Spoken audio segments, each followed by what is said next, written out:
Everyone, you all are welcome in class 11th chemistry classes. In the previous video, we have studied about chemical properties of water, hydrolysis reactions, hydration reactions as oxidizing agent and reducing agent. Then we have studied about heavy water, its properties, its characteristics, and then the uses of heavy water.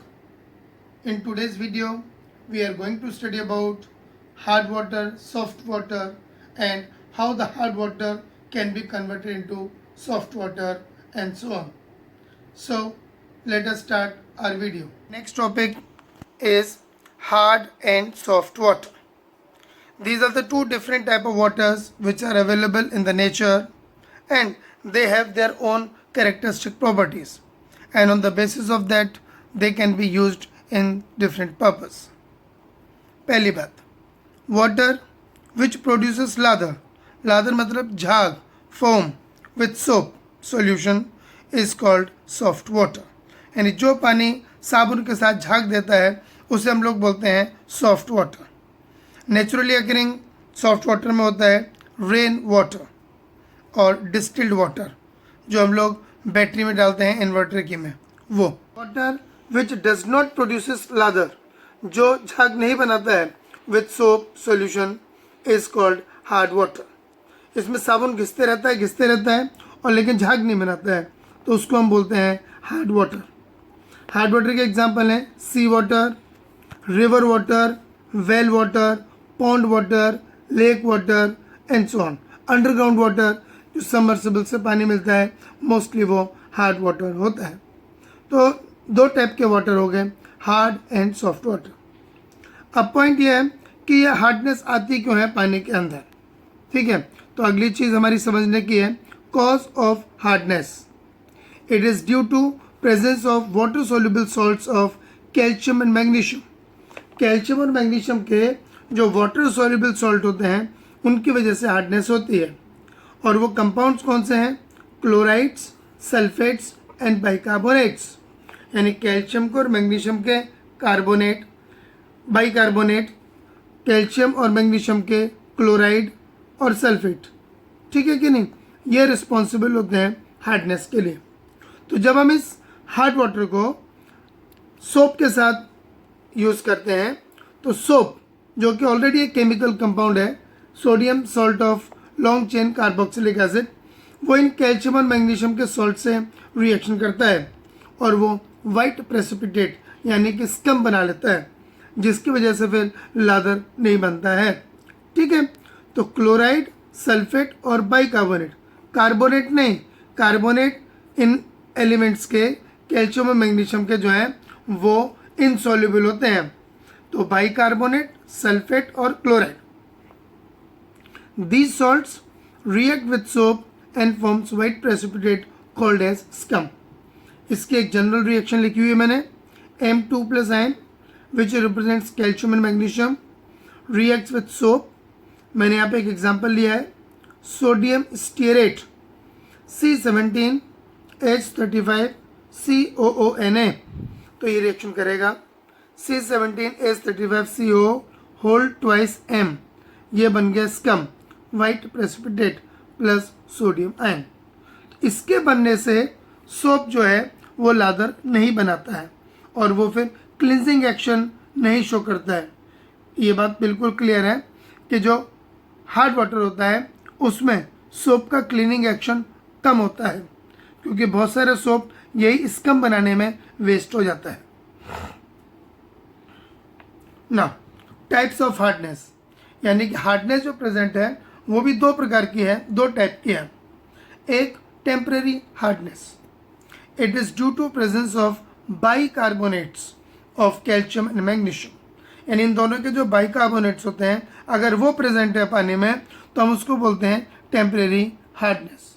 वो इसीलिए कहते हैं उसको temporary hardness क्योंकि it can be removed by simply boiling, यानी कि उस पानी को बॉयल कर दो, बॉयल करने से ही वो हार्डनेस दूर हो जाती है, इसीलिए it is called as temporary hardness. It is also called as sometimes carbonate hardness. Second है permanent hardness. It is due to presence of chlorides and sulphates of calcium and magnesium. और इसको permanent क्यों कहते हैं? Because it can not be removed by boiling. इसको उबालने से यानी वाटर को बॉईल करने से रिमूव नहीं कर सकते हैं. So it is called as permanent hardness, also called as non carbonate hardness. ठीक. अब अगली बात, important point, the process of removal of hardness from water is called as softening of water. यानी कि हार्डनेस को रिमूव करने का process, hardness को दूर करने का जो प्रोसेस है उसे हम बोलते हैं सॉफ्टनिंग ऑफ हार्ड वाटर. वो इसीलिए एक बात ध्यान रखें कि हम हार्डनेस क्यों रिमूव करना चाहते हैं. 2-3 बातें हैं. जैसे वाटर इंडस्ट्री में बॉयलर में यूज़ होता है, स्टीम जनरेट करने के लिए होता है. तो जहाँ कहीं पे भी बॉयलर में ये हार्ड वाटर यूज़ होगा तो ये जो कैल्शियम मैग्नीशियम के सॉल्ट्स हैं वो धीरे धीरे उन बॉयलर्स में, पाइपलाइंस में जमा होते जाते हैं, जिससे कि स्केलिंग हो जाती है. और स्केलिंग होने से जो प्लांट होता है या जो बॉयलर है, जो पार्ट है इंडस्ट्री का, वो वीक हो जाता है. और वीक होने से फिर उसमें वियर एंड टियर होते हैं. और उस वियर एंड टियर की वजह से हाई प्रेशर जनरेट होने पर वो कभी कभी ब्लास्ट कर देते हैं. इसलिए दूर करते हैं. दूसरी बात, जहाँ कहीं पर भी रिवर या सी वाटर या मान लीजिए लेक वाटर को यूज़ करते हैं प्यूरिफाई करके, तब भी हमको हार्डनेस यूज करनी पड़ती है, जिससे कि हाउस होल्ड में यूज़ हो रहा हो और सोप यूज़ हो रहा हो तो वो प्रॉब्लम क्रिएट करेगा. तो इंडस्ट्री में हमें हार्डनेस को दूर करके सॉफ्ट वाटर ला करके फिर उसको हम यूज़ करते हैं. इसीलिए ये एक बहुत बड़ा प्रोसेस है टू रिमूव द हार्डनेस. अब ये हार्डनेस को रिमूव करना इस बात पे डिपेंड करता है कि वो हार्डनेस टेम्परेरी है या परमानेंट. तो पहले हम लोग पढ़ते हैं रिमूवल ऑफ टेम्परेरी हार्डनेस. ये तो सिंपल है. पहला पॉइंट या पहला method, by boiling. By boiling यानी उबालने से the bicarbonates of calcium and magnesium decomposes into insoluble carbonate. तो इनसोल्युबल कार्बोनेट बन जाएंगे जिनको हम फिल्टर करके दूर कर सकते हैं. इसको हम केमिकल रिएक्शन से भी शो कर सकते हैं. कैल्शियम बाइकार्बोनेट ये है जो सॉल्युबल होता है वाटर में. हीट करें ड्यूरिंग बॉइलिंग, वो डिकम्पोज होकर बनाएगा कैल्शियम कार्बोनेट जो इनसॉल्युबल है प्लस CO2 एंड वाटर. इसको फिल्टर करके दूर कर दो. सिमिलरली मैग्नीशियम बाइकार्बोनेट ये वाटर में सॉल्युबल है, हीट करो बनेगा मैग्नीशियम कार्बोनेट, ये इनसॉल्युबल है, वाइट प्रेसिपिटेट, फिल्टर करके दूर कर दो CO2 एंड वाटर. तो in this way by boiling we can remove the temporary hardness of water. Second method है क्लार्क्स मेथड.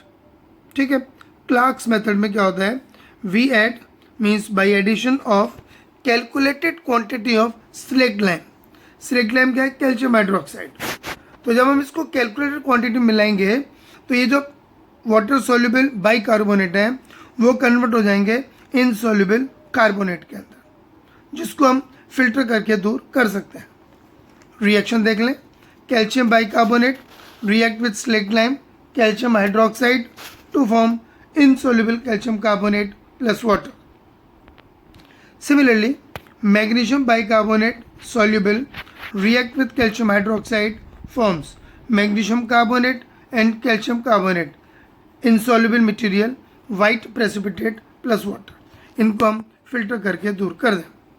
तो ये टेम्परेरी हार्ड वाटर को दूर सॉफ्ट वाटर बनाना या टेम्परेरी हार्डनेस को दूर करना, that is much more easier and comfortable. Now the second part, removal of permanent hardness. Permanent hardness में क्या है, chlorides and sulphates of calcium and magnesium. ये थोड़ा मुश्किल होते हैं but there are different methods, some physical and some chemical methods are there which are used to remove it. Let us see one by one. First method, by adding washing soda, that is sodium carbonate. ठीक है, sodium carbonate add करने से the chlorides and sulfates of calcium and magnesium are converted into insoluble carbonates. By adding washing soda, these chloride and sulfates are converted into insoluble carbonates. which can be removed by filtration. Reaction ऐसे calcium chloride react with sodium carbonate will form calcium carbonate, precipitate and sodium chloride. इसको दूर कर दो. इसके रहने से पानी में हार्डनेस नहीं होती है. एक कन्फ्यूजन होता है बहुत से लोगों के दिमाग में. आप नॉर्मली किसी से पूछोगे ना कि हार्ड वाटर क्या होता है, तो लोग बोलते हैं खारा पानी. That is not the right answer. खारा पानी मीन्स होता है salty water. Salty water can be due to presence of any type of salt. अब सोडियम क्लोराइड वाटर में है तो सॉल्टी वाटर है, खारा पानी है, लेकिन वो हार्ड वाटर नहीं है. सोडियम सल्फेट मिला हुआ है तो भी पानी खारी होगा, लेकिन वो हार्ड वाटर नहीं है. ये ध्यान रखें, खारा पानी is not at all hard water. The hard water will importantly contain soluble calcium and magnesium salts. और वाटर के सॉल्युबल सॉल्ट जो है कैल्शियम मैग्नीशियम के यही तीन है, बाइकार्बोनेट, क्लोराइड और सल्फेट. ऐसी magnesium sulphate react with sodium carbonate form white precipitate of magnesium carbonate and sodium sulfate. These can be removed by filtration. Next method, second, inorganic cation exchanger. Very important, exam में बहुत पूछते हैं inorganic cation exchanger.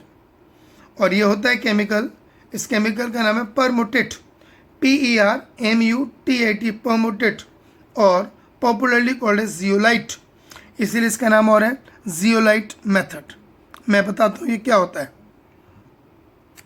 The complex inorganic salt like hydrates of या hydrated sodium aluminosilicate, hydrates of या hydrated sodium aluminosilicate with general formula Na2Al2Si2O8.XS2O.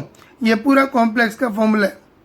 Is called as परमुटेट और zeolite and it have property of exchanging cations like calcium and magnesium present in hard water with sodium ion.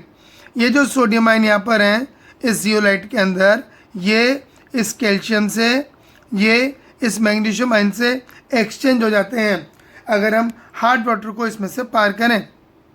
अब होता क्या है कि जो zeolite होता है ये माइक्रोपोरस मटेरियल है. इसके अंदर पोर्स होते हैं छोटे छोटे से, तो ये एक सीव की तरह काम करते हैं, छलनी की तरह काम करते हैं. तो जब हम पानी को इसमें से पास करते हैं तो इन छोटे छोटे छेदों में से, इन पोर्स में से वाटर पास होगा. जब वाटर इसमें से पास होगा तो सोडियम और calcium ion, magnesium ion exchange offer दिखाएंगे एक दूसरे के साथ. तो कैल्शियम मैग्नीशियम तो जियोलाइट से स्टिक हो जाएंगे और सोडियम आयन पानी के साथ चले जाएगा. तो इस तरीके से हार्डनेस दूर हो जाती है. आप में से कुछ बच्चों के घरों में फिल्टर लगे होंगे जिनको कि हम लोग बोलते हैं RO, reverse osmosis plant, Aquaguard का या कैंट का या जीरो बी का, किसी का भी.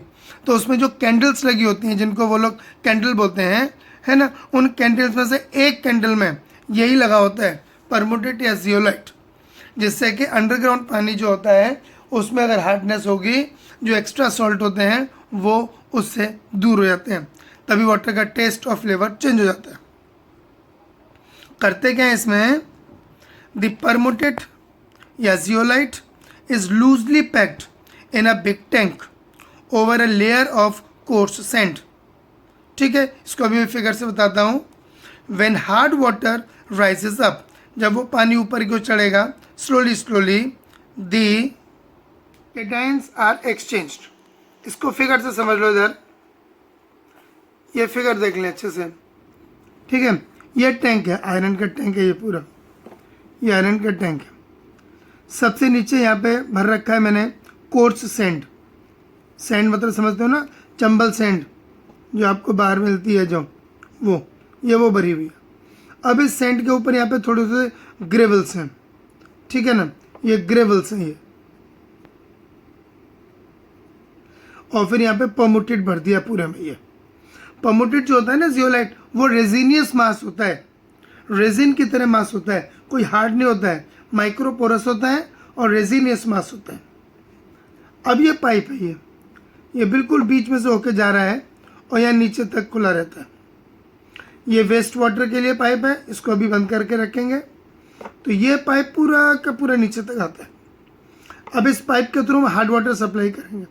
तो हार्ड वाटर ऐसे आएगा, ऐसे आएगा, ऐसे आएगा, कोर्स एंड में इकट्ठा होना शुरू होगा। जब हम पानी डालते जाएंगे तो पानी ऊपर की ओर उठेगा, सिंपल ऊपर की ओर जाएगा, टैंक भरने लगेगा। तो जब नीचे से पानी ऊपर की ओर भरेगा तो वो किसके थ्रू होकर जाएगा? परमोटेट के थ्रू होते जाएगा, क्योंकि परमोटेट में छेद होते हैं, पोर्ट्स होते हैं, तो पानी ऊपर की ओर जाता जाएगा। तो जब उन पोर्ट्स के थ्रू जाएगा तो हार्ड वाटर के अंदर जो कैल्शियम और मैग्नीशियम के आयंस हैं वो परमोटेट के अंदर प्रेजेंट जो सोडियम आयन है उनके साथ एक्सचेंज हो जाएंगे। तो सारे कैल्शियम और मैग्नीशियम आयन यही परमोटेट में ही जाके चिपक जाएंगे और ऊपर यहाँ पर पानी आ जाएगा जिसके के अंदर NaCl होगा। बस कैल्शियम आयन और मैग्नीशियम आयन नहीं होंगे। तो ये वाटर हो गया सॉफ्ट वाटर, जिसको यहाँ से ड्रेन पाइप से सॉफ्ट वाटर को हम ले सकते हैं आउटलेट पाइप से। ऊपर से पानी डालते जाइए और यहाँ से सॉफ्ट वाटर लेते जाइए। लेकिन इसके आगे का प्रोसेस ये होता है कि कुछ समय बाद ये जो जियोलाइट होता है, जब सारे सोडियम आयन एक्सचेंज हो जाएंगे कैल्शियम और मैग्नीशियम आयन से, तो ये परमोटेट बेकार हो जाएगा। हम इसको बोलते हैं परमोटेट और जियोलाइट हैज़ एग्जॉस्टेड। जब वो एग्जॉस्ट हो जाएगा यानी सारे आयंस खत्म हो जाएंगे सोडियम आयन, तो हम हार्ड वाटर की सप्लाई यहाँ से बंद कर देंगे। जब हार्ड वाटर की सप्लाई बंद कर देंगे, ठीक है कि नहीं, अब इस जियोलाइट को, परमोटेट को हम रीजनरेट करेंगे, यानी दोबारा से उन कैल्शियम और मैग्नीशियम आयन को अलग हटा देंगे। कैसे हटाएंगे? By introduction of concentrated solution of NaCl। ये कंसनट्रेटेड सॉल्यूशन डालेंगे यहाँ से, और जब वो कंसनट्रेटेड सॉल्यूशन इस जियोलाइट में से होता हुआ नीचे की ओर आएगा तो वो फिर से कैल्शियम आयन के साथ में एक्सचेंज हो जाएगा। तो सारा का सारा कैल्शियम और मैग्नीशियम आयन यहाँ नीचे आकर के पानी के साथ कलेक्ट हो जाएगा, जिसको हम यहाँ से वेस्ट के थ्रू निकाल लेंगे। जब वो रीजनरेट हो जाएगा फिर से हम NaCl की सप्लाई बंद कर देंगे और हार्ड वाटर डालना शुरू कर देंगे। तो स्टेप बाय स्टेप, एक बार हार्ड वाटर, फिर रीजनरेशन ऑफ जियोलाइट, फिर हार्ड वाटर, फिर regeneration of zeolite, and the process go on and go on continuously. सबसे फायदे में कहते हैं कि जियोलाइट खत्म नहीं होता, खराब नहीं होता है, बस आयंस का एक्सचेंज हो जाता है। अब इसी प्रोसेस की जो रिएक्शंस हैं उसको हम इस तरीके से लिख सकते हैं। ये जियोलाइट को रिप्रेजेंट करने का तरीका है Na2Z, sodium zeolite plus calcium ion present in hard water. ये बन जाएगा calcium zeolite plus sodium ion which goes into the water. Sodium zeolite reacts with magnesium ion, forms magnesium zeolite plus sodium ion, goes into the water, where Z represents zeolite. अब मैं वही बात बता रहा हूँ, as the process continues, the zeolite gets exhausted due to complete exchange of sodium ion with calcium or magnesium ions. Therefore, zeolite is then regenerated by passing a solution of NaCl, 10% solution of NaCl or more from top. अब यहाँ पे exchange offer हो जाएगा। Calcium zeolite react with sodium ion, form sodium zeolite and calcium ion. Magnesium zeolite react with sodium ion, form zeolite and magnesium ion. तो ये फिर से हमारा जियोलाइट रीजनरेट हो गया, और ये कैल्शियम और मैग्नीशियम आयन या वेस्ट वाटर से हम निकाल देते हैं। तो इस तरीके से हमने इस वीडियो में देखा कि टेम्परेरी हार्ड वाटर को सॉफ्ट कैसे करते हैं, और परमानेंट हार्ड वाटर को दो इम्पॉर्टेंट तरीके से, एक by addition of sodium carbonate and second by addition of zeolite, और बाय यूजिंग जियोलाइट हमने सीखा। अभी एक मेथड और रह गया है जिसको हम नेक्स्ट वीडियो में कवर करेंगे, बाय यूजिंग ऑर्गेनिक